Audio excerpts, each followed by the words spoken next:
Mother's done a runner. At least for a little bit. Okay, big learning number 2. Being in the now. I just got so mesmerised. I was near the ocean and I just got so mesmerised with the waves. And you sit and you can watch something and you can get completely immersed in something. And you can just sit there and sit there and sit there and sit there. I mean, obviously you need this time. I'm just talking about my own, reporting my own experiences, that I give myself the time. I had the time to do this. So this is what I did with my time. The colours and the light changing, and I didn't know waves behaved in so many different ways. So I found myself just sitting and watching and contemplating.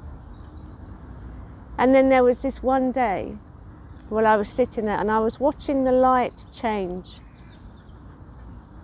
And I was just completely engrossed. And it wasn't until afterwards that I realised what had happened, is that I'd actually stood there for I don't know how long, over an hour or so, just stood there watching the light change. I hadn't been involved in what the light was before. I wasn't thinking about what colour it would be later. I wasn't thinking about anything that I'd done previous to this experience. I wasn't thinking about what I was going to do later or tomorrow or eat or sleep or maybe I should do this. I was actually just there watching the colour. I wasn't talking in my head. I hadn't heard a word. I hadn't had to tell my busy brain to be quiet. I was actually just there watching the colour change. It was immense. Now that is being in the now. And these are the things that I think, like, you can't teach anybody, that you have to allow yourself to at least try to have this experience of taking yourself out of it and taking yourself away from it, so that you can actually have these experiences to understand what is meant by being in the now, the kindness of strangers.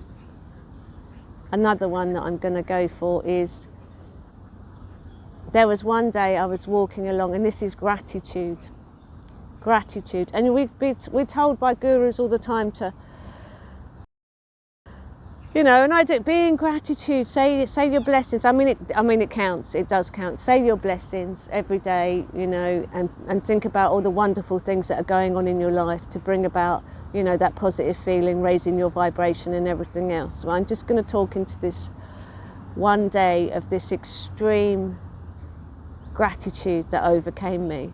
I was walking along, and I think this was one of the days when someone had helped me yet again, and I'd woken up in a beautiful place, surrounded by people that were smiling at me. But yeah, so I was walking along, and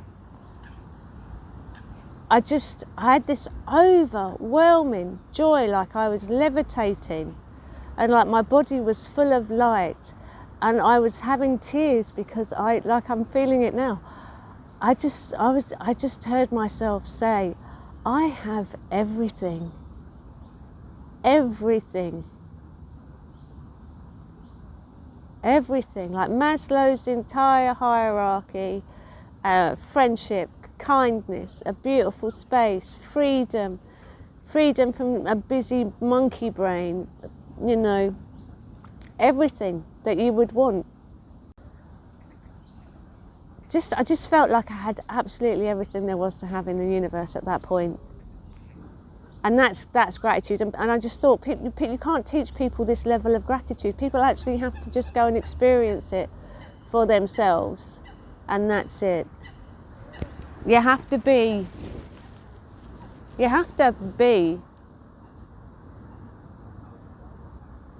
I think you just, yeah. I don't know how to say what you could do, because I've come away knowing that I can't teach anybody anything.